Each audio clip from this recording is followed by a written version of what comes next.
You know, usually when you plan a trip to Las Vegas, the threat model you're dealing with is, well, it's pretty standard. Right, you're mostly just calculating the odds at a blackjack table or, trying to avoid the sun at high noon. Exactly. You let the itinerary handle itself because you're there for an escape. But early August in Las Vegas, that completely rewrites the threat model. Oh, for sure. I mean, the air outside is like 105 degrees, and the electromagnetic spectrum around you becomes, frankly, actively hostile. Yeah, you aren't packing a swimsuit for this one. You're packing a burner phone and, like, really comfortable walking shoes. Which you will definitely need. Absolutely. So welcome to the deep dive. Today, our mission is mapping out the absolute gauntlet that is Hacker Summer Camp 2026. It's a massive week. It really is. And we are synthesizing a huge stack of intelligence for you today. We're drawing from the Huntress Survival Guide, the tactical floor plans from SemGrep, the Secure Layer 7 After Dark party lists, and even the official DEFOC forum leaks. All the vital intel. Right. So if you're heading to the desert, or even if you're just intensely curious about how the global cybersecurity brain trust gathers, we're unpacking the underlying mechanisms of this whole week for you. Because the physical logistics alone requires serious, operational planning. Yeah, it's not a standard trade show. No, not at all. We're looking at 3 massive overlapping deployments. First, you have Black Hat USA, and that's running August 1st through the 6th over the Mandalay Bay. Right. And right as that hits its peak, BSides Las Vegas takes over the Tuscany Suites. That's August 4th to the 5th. And then the big one. Exactly. The anchor of the entire week, DEFCon 34, which runs August 6th through the 9th at the Las Vegas Convention Center West Hall. It is just a beautifully chaotic marathon. And to get a mental model for this week, I've always found it helpful to think of the entire ecosystem like a massive multi-day music festival. Oh, I like that analogy. Yeah, so Black Hat is basically your polished VIP main stage. The production value is incredibly high. The research is peer-reviewed. And, it caters to a heavily corporate executive audience. And the barrier to entry totally reflects that. I mean, tickets are expensive, and the content is rigorously vetted for maximum industry impact. Exactly. Then you walk over to BSidesLV, and you've basically hit the intimate, acoustic, indie side stage. Right, the vibe completely shifts. It does. It's a community-run environment, and it's focused squarely on the practitioner. This is where you hear the unvarnished, raw truth from the engineers who are actually sitting in the Security Operations Center at, 3:00 a.m. Yeah, the real trenches. And then finally to EFCON is the chaotic underground electronic dance tent. Lasers, bass rattling your teeth at just 50 different subcultures, hacking hardware in the dark. Right. It's the hacker underground brought up to the surface for 4 days. But looking at this from a pure return on investment perspective, I actually have a theory I want to run by you. Okay, let's hear it. If I'm dropping serious budget on flights, hotels, and a $580 badge just for DEF CON, my instinct is to build a ruthless spreadsheet. I mean, I want to map out 8 talks a day, sprint from room to room, and just absorb every single slide deck. I mean, you can certainly try that, but the Huntress Survival Guide explicitly warns against it. Really? Why? It's a very specific mechanical reason. They advise building a direction, not a schedule. A direction, okay. Right, because the architecture of these conferences is designed around the fact that almost all the major high-production presentations at Black Hat and DEF CON are recorded. They'll be on YouTube in 30 days. Ah, so you don't need to be there in person for the slides. Exactly. If you're sitting in a dark room watching a slide deck, you are missing the proprietary ephemeral data of the week. Which is what everyone calls the hallway track. Yes. The hallway track is the actual heartbeat of Hacker Summer Camp. It is the organic collision of minds. That makes total sense. Yeah, you might be standing in a coffee line and end up in a 30-minute debate with a veteran incident responder about, a novel way threat actors are bypassing multi-factor authentication. Or you grab a drink and find yourself whiteboarding a new vulnerability class with the researcher who literally wrote the textbook on it. Exactly. Yeah. If you rigidly stack your calendar, you completely eliminate the negative space required for those spontaneous information transfers. You want to engineer serendipity. And, if you want to completely skip the coffee line and jump straight into the absolute highest tier hallway track, I actually have to point out our sponsor for this deep dive, CISO.poker. Oh yeah, that is the spot. It really is. They are taking over the win on August 5th. And the Stack Force CISO is sponsored by Nova Custom, NitroKey, Portswigger, CISO Marketplace, and Cyberdex. A powerhouse lineup. Truly, it's literally designed to be the ultimate networking destination where those high-level collisions happen naturally. So definitely put that on your calendar now. Because the network you build in those environments, it pays dividends long after the conference ends. But, you do still need some anchor points for your day. Right, you can't just wander aimlessly. Exactly. The Huntress Guide actually recommends using the Hacker Tracker app, which is open source and community maintained, by the way, to select maybe 1 or 2 must-see events a day, just to build that direction. So let's unpack the content you might actually want to anchor around, because the briefings at Black Hat are pushing some fascinating boundaries this year. Oh, they really are. Yeah, Christopher Domas is giving a talk called C and Its Consequences. The source is just a suggestion. And I know Domas has a reputation for completely breaking our foundational assumptions about computing. He really does. He operates at a level of hardware and software interaction that most developers just never even think about. Right. Like when we write code in C, we just assume the compiler translates our source code into machine instructions accurately. You trust the compiler. Right. But Domas is likely going to demonstrate how a compiler can be manipulated, or how undefined behaviors in the C standard allow an attacker to craft source code that looks entirely benign to a human reviewer, but then it compiles into a deeply embedded backdoor. Oh, wow. Yeah, he explores the delta between what we type and what the processor actually executes. So you could audit an open source project, read the code, give it a clean bill of health, and the compiler itself betrays you. Exactly. That is wild. And right after that, James Kettle is presenting HTTP Terminator, which is analyzing if AI can conduct genuinely novel security research. Which is pretty much the crux of the current AI security debate right now. Yeah, because we know large language models can write basic Python scripts or, spot-known SQL injections. This is the basic stuff. Right, but Kettle is investigating if autonomous agents can actually use reinforcement learning to chain together complex, multi-step logic flaws. Like HTTP request smuggling. Exactly, where the AI maps out the desync between a front-end load balancer and a back-end server to create a novel exploit that a human intuition might just totally miss. It's the ultimate clash of human intuition versus machine permutation. But the schedule actually forces a brutal choice here. Oh, really? Yeah, Kettle's AI talk runs parallel to a hardware presentation called GPU Breach. Oh, man. And that one caught my eye because we always hear about rowhammer attacks on standard computer memory, but doing it to a graphics processing unit? Yeah, applying rowhammer to a GPU is a massive escalation in hardware exploitation. How does that even work? Well, to understand why this matters, you have to look at the physical mechanism. Standard RAM is made of tiny capacitors storing electrical charges, right? A charged capacitor is a 1, uncharged is a 0. Got it. In a rowhammer attack, a malicious program rapidly accesses or hammers a specific row of memory over and over. This creates electromagnetic interference that basically causes the electrical charge in adjacent, physically neighboring memory rows to leak. So you hammer the wall so hard, the neighbor's pictures fall off. Precisely. You literally flip a bit of data from a 0 to a 1 without ever having the software permission to access that neighbor's memory space. Wow. Now, apply that to a GPU. Graphics cards have incredibly dense VRAM because they need to process massive parallel workloads like rendering graphics or, more importantly today, training AI models. Oh, right. AI needs GPUs. Exactly. Because the memory cells in a GPU are packed so tightly together, the electromagnetic leakage potential is severe. That makes sense. If an attacker can reliably flip bits in GPU memory, they could fundamentally alter the logic of an AI model being trained, or even break out of a sandboxed environment on a cloud server. See, that is the kind of paradigm-shifting research you want to anchor your day around. Absolutely. But eventually, you'll probably wander into the Black Hat Business Hall, and at most trade shows, the expo floor is just a wasteland of marketing hype, where sales reps aggressively scan your badge to spam you for the next 3 quarters. Oh, it can be brutal. But the SemGrip Guide actually offers a highly tactical approach to the business hall to avoid exactly that trap.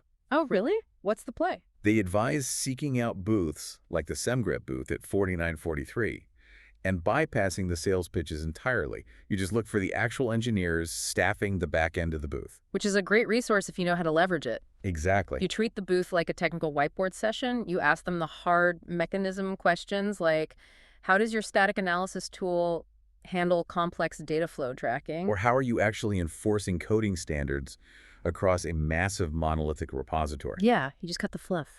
And if you want pure, unfiltered engineering, you head to the Arsenal at Black Hat. Oh, I've heard about Arsenal. It's fantastic. It's a dedicated zone featuring over 80 live demonstrations of open source security tools. There is literally zero marketing. That sounds refreshing. It is. You are standing shoulder to shoulder with the developers who wrote the code, looking at the command line, asking them why they chose a specific parsing library, or, what the tool's absolute limits are. See, that corporate polished sheen of Black Hat is exactly why the community needs a release valve, though, which brings us to BSidesLV at the Tuscany Suites. The culture there is fundamentally different. It really is, and nothing exemplifies it better than their Skytalks track. Skytalks operate under an extreme threat model because of the nature of the information being shared. Right.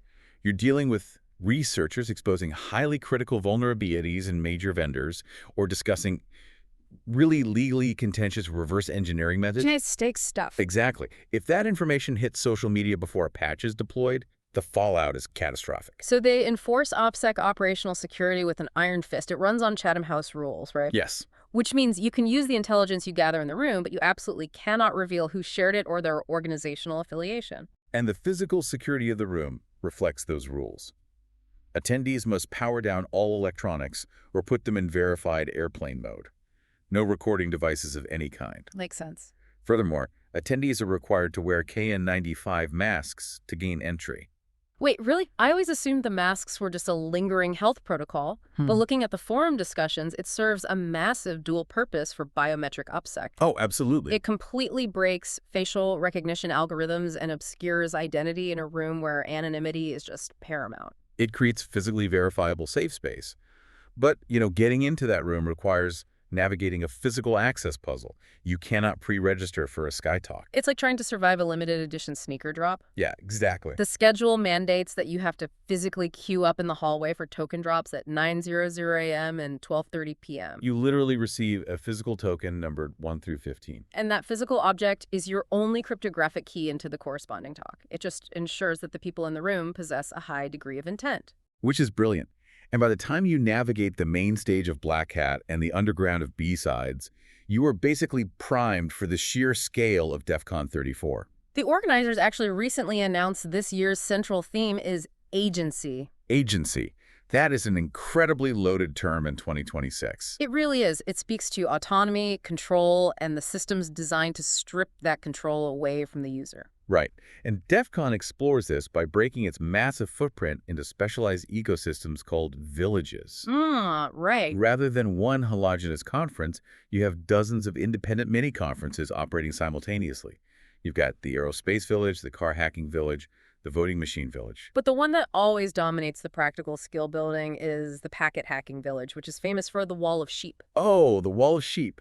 The packet hacking village strips away all the abstraction of the internet. They focus purely on network defense, packet analysis, and traffic inspection. And people shaming, apparently. Well, yes. The Wall of Sheep is their infamous public dashboard where they display the partially redacted credentials of conference attendees who are foolish enough to transmit data over the open Wi-Fi in plain text. A live fire public shaming. It's effective. I bet. Yeah. But their hands-on labs are brilliant because they scale the difficulty perfectly. Beginners start at a tier called Packet Inspector. Which is a great entry point. Yeah, you sit down and they walk you through capturing raw network traffic and extracting unencrypted passwords using Wireshark. It is this profound aha moment for a lot of people. You stop seeing a website and you start seeing the raw binary flowing across the wire. And then once you understand the anatomy of a packet, you graduate to Packet Detective, which plunges you into intermediate threat hunting. Right. You're given a massive file of captured network traffic and tasked with finding the exact moment an attacker pivoted through a firewall. And if you need to ground yourself in the purely physical realm, they run an event called Hardwired. Oh, the crimping contest. Yes. It's a competitive speed crimping contest. You are racing a clock to measure, strip, arrange the twisted pairs, and crimp RJ45 Ethernet cables. It is chaotic, it is loud, and it is peak hacker culture. It really is. And that physical culture extends to the most coveted artifact of the entire week, which is the badge. The hashtag Badgelife subculture treats conference admission not as a ticket, but as a hardware platform. Yeah, for $580, DACon attendees don't get just a piece of plastic on a lanyard. They get a custom-designed, inspectable electronic circuit board.